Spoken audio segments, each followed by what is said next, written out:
আসসালামু আলাইকুম রহমতুল্লাহি ওয়া বারাকাতুহু। দেশি প্রবাসী কাছের ও দূরের যারা যেখান থেকে এই মুহূর্তে দেখছেন এবং পরবর্তীতে দেখবেন, আপনাদের সকলকে কুটাখালী, চকরিয়া, কক্সবাজারের জমিন থেকে স্বাগত জানাচ্ছি। আমি মোহাম্মদ নাসির উদ্দিন হেলাল। আশা করি আপনারা সবাই ভালো আছেন, আল্লাহ পাক সবাইকে ভালো রাখুন। কিন্তু আজকে আমরা অত্যন্ত ভারাক্রান্ত হৃদয়ে আপনাদের সামনে হাজির হয়েছি। সম্মানিত দেশবাসী, সম্মানিত বিশ্ববাসী, আমরা আমাদের বাংলাদেশকে ভালোবাসি।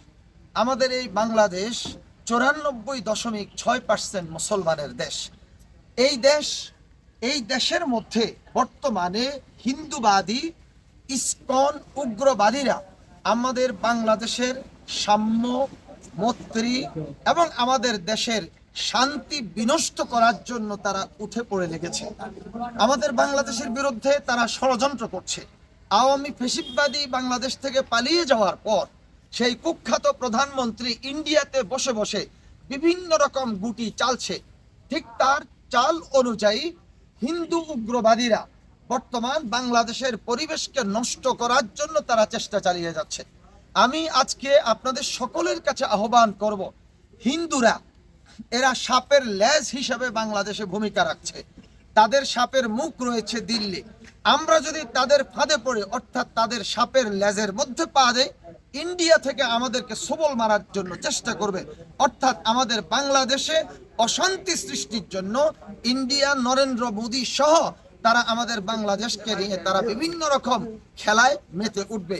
অতএব প্রিয় মুসলিম উম্মাহ, হিন্দু এবং অমুসলিমরা যত পরিকল্পনা করুক না কেন, আমরা দেখব, আমরা শুনবো, আমরা উপলব্ধি করব, কিন্তু আমরা তাদের উপর কোনো চড়াও হতে যাব না। আমাদের দেশে আইন আছে, আমাদের দেশে বিচার ব্যবস্থা আছে, আইনানুগভাবে তাদের জন্য যা যা করা দরকার তাই হবে। কিন্তু আমরা কেউ আইন তুলে নেব না হাতে, এবং দেশের পরিবেশ নষ্ট হয় এই ব্যাপারে আমরা কেউ কোনো প্রকার ওইরকম কোনো উদ্যোগ গ্রহণ করব না।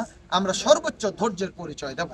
সেই উগ্রবাদী ইসকনের হিন্দুরা আমাদের মুসলমানদের অত্যন্ত প্রিয় মানুষ। মাত্র ৩৫ বছর বয়সে তিনি বাংলাদেশ হাইকোর্টের এনলিস্টেড উনি আইনজীবী, সেই সাইফুল ইসলাম আলিফকে নৃশংসভাবে জবাই করে হত্যা করেছে।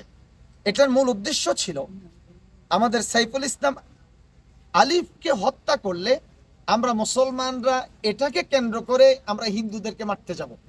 আর হিন্দুদেরকে মারতে গেলে নরেন্দ্র মোদী, ইন্ডিয়া, সারা ওয়ার্ল্ডে দেখাবে যে সংখ্যালঘু অমুসলিমরা বাংলার জমিনে শান্তিতে নাই, এখানে জঙ্গিবাদের উত্থান ঘটেছে, অতএব বাংলাদেশের উপর হামলা চালাও।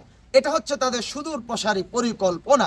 অতএব তারা তাদের কোনো পরিকল্পনা, কোনো এজেন্ডা যাতে এই বাংলার জমিনে বাস্তবায়ন করতে না পারে, সেই জন্য আমাদের সবাইকে সজাগ, সচেতন থাকতে হবে। তো আমি, আপনারা আমার পাশে যারা আছেন, আপনারা তো ইনশাআল্লাহ এই ব্যাপারে অ্যালার্ট থাকবেন ইনশাআল্লাহ। আল্লাহ পাক সবাইকে তৌফিক দান করুন। আমরা সবাই সর্বোচ্চ শান্ত থাকব এবং ধৈর্যের পরিচয় দেব। আর বিশেষ করে আমাদের আমিরে জামাত, বর্তমানে আমরা যে বলে থাকি যে শাহজালাল রহমতুল্লাহ আলাইহির জমিন সিলেট, সেই জমিনে মনে হয় যেন শাহজালাল রহমতুল্লাহ আলাইহির একজন যোগ্য উত্তরসূরিকে বর্তমান সময়ের জন্য আল্লাহ পাক বাংলাদেশের জামাত ইসলামের আমির করে পাঠিয়েছেন, আমাদের জনাব ডাক্তার শফিকুর রহমান সাহেব। আমাদের শফিক ভাই এবং আমাদের সেক্রেটারি জেনারেল অধ্যাপক গোলাম পরোয়ার ভাই, ওনারা কি নির্দেশনা দেয় আমরা মনোযোগ সহকারে শুনব এবং আমরা আমাদের দায়িত্বশীলদের নির্দেশনার আলোকে আমরা চলার জন্য চেষ্টা করব ইনশাআল্লাহ।